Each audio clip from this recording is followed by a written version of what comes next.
Hey guys, welcome to my channel. My name is Pri and welcome to Pri's Cozy Corner, where I chat about everything journaling and planning related.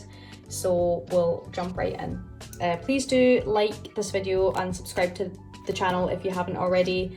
And yeah, I hope you enjoy the video today. So today I'll be talking about the Hobonichi Techo weeks. So this is the last installment of my Hobonichi video series, I guess. September is fast approaching. We'll be seeing the new lineup very soon, the full lineup, sorry, of the Hobonichi books. So I thought I'd just give a review. I thought I would give a review and kind of reflection on the books that I've used so far and if I'll get any next year. In my first video I talked about the cousin. In my second one I talked about the Techo. In this one I'll be talking about the weeks. So when I got into knowing about the Hobonichi books, my intent was to only buy the cousin, and then I kept seeing more posts about the weeks and curiosity got the better of me, and I thought, well, why don't I buy the weeks and try it as a work planner and see if this will help. Well, I very quickly fell in love with the weeks and decided not to use it as a work planner. So you can see here I've taped off some pages because that I was using for work, because I've decided that I didn't want to use it for work anymore. So I quickly fell in love with the weeks.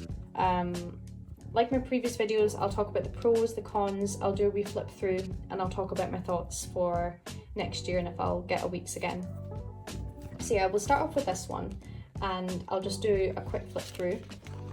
So here is another sticker from Lethbridge Paper. I guess this was like a running to-do list. I didn't really, I did use this yearly overview to mark any birthdays, any bank holidays, any holidays, and if I took any sick leave. So I did like this page actually because it was just like a one-stop shop for anything related to that. This is quite private, so I'll just hold it like this, but this was essentially my finance tracker. So any bills that were due, I would write it in that section, and I absolutely loved the yearly overview for that. It was such a great way to budget and to plan because I could see at what date the bills were coming out and how much I was spending. So if you do have a week's in, or if you're thinking to pick one up for next year and you want an easy way to budget your finances, sorry I won't show that page again, but yeah, that page was great for me. So yeah, moving swiftly on to the monthlies.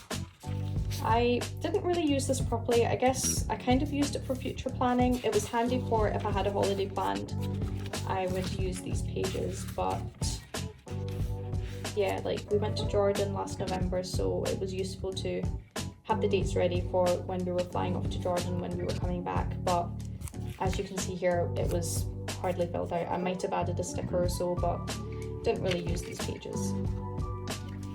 And the weeklies were great. I did experiment a lot because this was my first time using the weeks, and if you don't know anything about the weeks, let's see if I can find a blank page actually.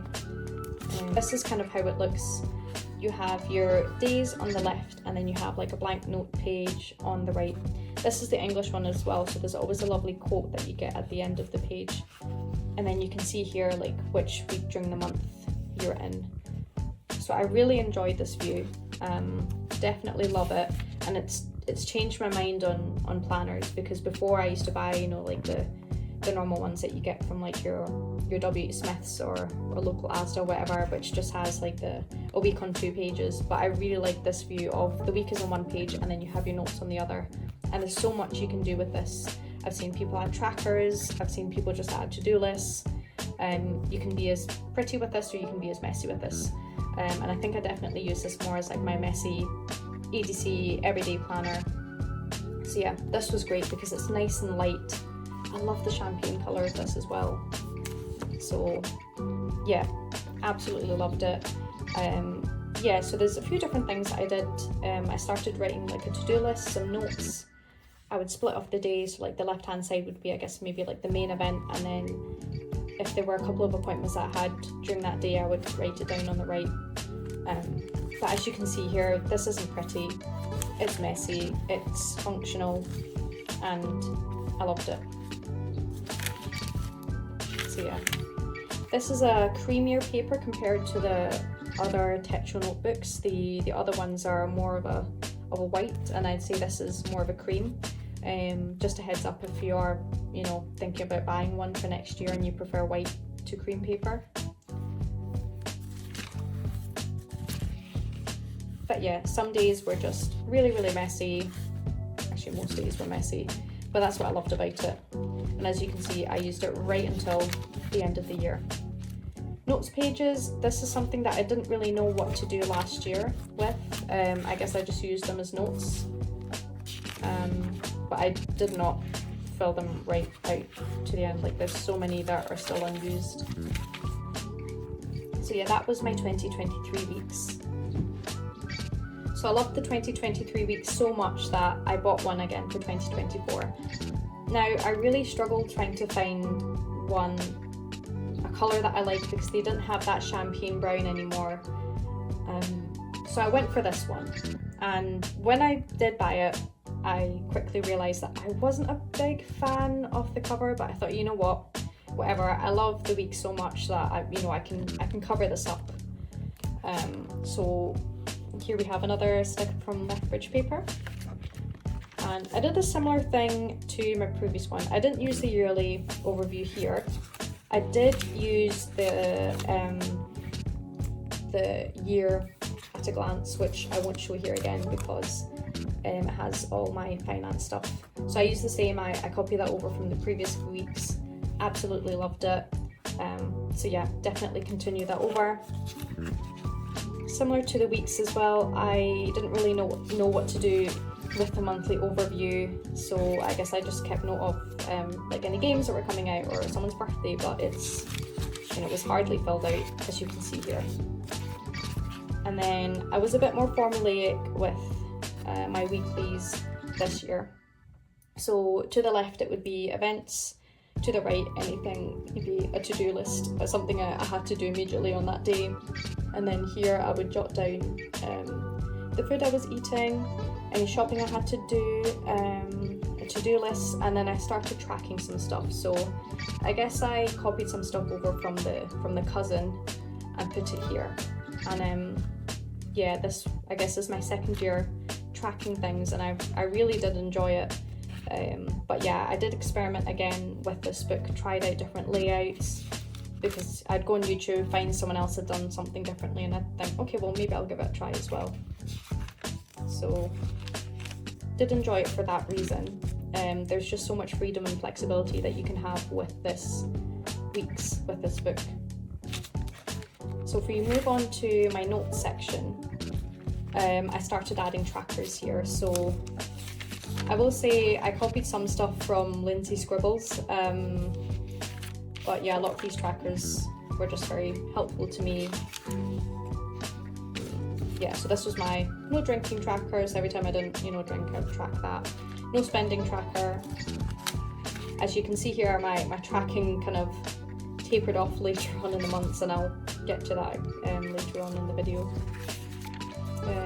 Any products that I was buying, like toilet paper, rice, spaghetti, I would tick it off here. A wish list, so if I really wanted to get something but I didn't want to buy it immediately, I would just write it down here. Any recommendations that people would give to me, so if there was a book or a game that people had recommended, I'd write it down here. I really like this page. This is like a monthly dump, so any kind of running to-do lists that I have for the next month, I would jot it down here. Or any thoughts for the next month, I would jot it down here. I tried to do like a recipe log, and it started, but yeah, as you can see, it's not going very well. And then camping log, cleaning tracker, these are kind of self-explanatory. Yeah, camping log, anytime we've been camping. We've actually not been able to do a lot of camping this year, unfortunately. Gift list, so if there is a gift that I know that a friend will like, I'll just jot it down here and then I'll tick it if I've bought it. Any achievements at work, guess I really enjoyed this so much, but I didn't want to have my normal planner with me when I was gaming, which is why I now have my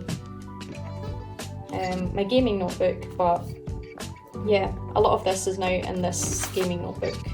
So I have a wish list, and then I tick it if I've played it, and then also a log of the games that I'm playing and if I'm continuing on them for the next month. And then yeah, I started Coral Island in the beginning of this year, I think. So yeah, these are just notes in relation to that. If I could talk about the pros of the weeks, they're nice and light. You can, you know, put this in a handbag, and yeah, they're very versatile. I love the weekly layout here. So yeah, I just immediately fell in love with it. I like that you can just, you know, jot things down and then have the notes page on the right. So yeah, very beautiful planners as well. But there are some cons to it, and the reason I'm going to focus more on the cons in this video is because I've stopped using the weeks and I've switched to ring planning. I'll talk about ring planning in my next video. But yeah, I had a couple of shortfalls with the weeks. So firstly, I mean, I didn't really like the cover for this year, but that wasn't the reason why I got a ring planner. I just find it time consuming having to go in for the next couple of weeks, you know, fill out like a template, because yeah, if I find one from earlier on from the month, yeah, we can see here. I would fill this out for the next couple of weeks, and yeah, I would just get a bit tired of that. I had all of these trackers, but I didn't really keep on top of them. I would a lot of times forget about these trackers. I would just have this page open and completely forget about these pages at the back. And I think I just got a bit fatigued with the amount of trackers here. And I also didn't really know how to completely fill out these notes pages. It felt like if I needed these notes pages, because for a while I just wanted to, you know, jot down my thoughts. If you fill these out with trackers, there's actually not many notes pages left. So yeah, I just felt like I didn't have the freedom to write whatever and fill this out with as many pages as I wanted to. And also I didn't like the freedom of having to formulate how I wanted my page to look like, essentially. So again, this is a very personal preference. If you like taking the time to formulate how you want your page to look like, or if you just use this as like a messy planner and you just write whatever, because this is, you know, this already is nice and easy, then yeah, go for it. Definitely buy one next year. I think personally, I'm not going to buy one next year because I've fallen in love with my Filofax ring planner. So just to give a wee sneak peek, this is my new Filofax planner. I will talk about it in the next video, so some spoilers for the next one, I guess. But yeah, loved the weeks, loved using it last year, and I think last year I just had a lot more time to really delve into like decorating my Hobonichi books, and I definitely had more time to journal, and this year it's been a bit busier, so I think I've preferred function over form. I need something that I can just jump into immediately, and I don't, you know, have the time to make these trackers and you know, decorate these pages for the next weeks or so. So yeah, those are my thoughts. I hope you enjoyed this video as well. I hope you got a lot out of it. If you are thinking about getting a weeks for next year, please do let me know. Like I said, my personal preference is to not get one next year, but if you are thinking of getting one next year, I would highly recommend it. But yeah, thank you very much for watching this video. I hope you enjoyed it. Please do like this video and subscribe to my channel if you haven't already. I'm also on TikTok and Instagram, so please do follow me. You can find me at Pree's Cozy Corner. And yeah, thank you very much, and I'll see you in the next one. Bye!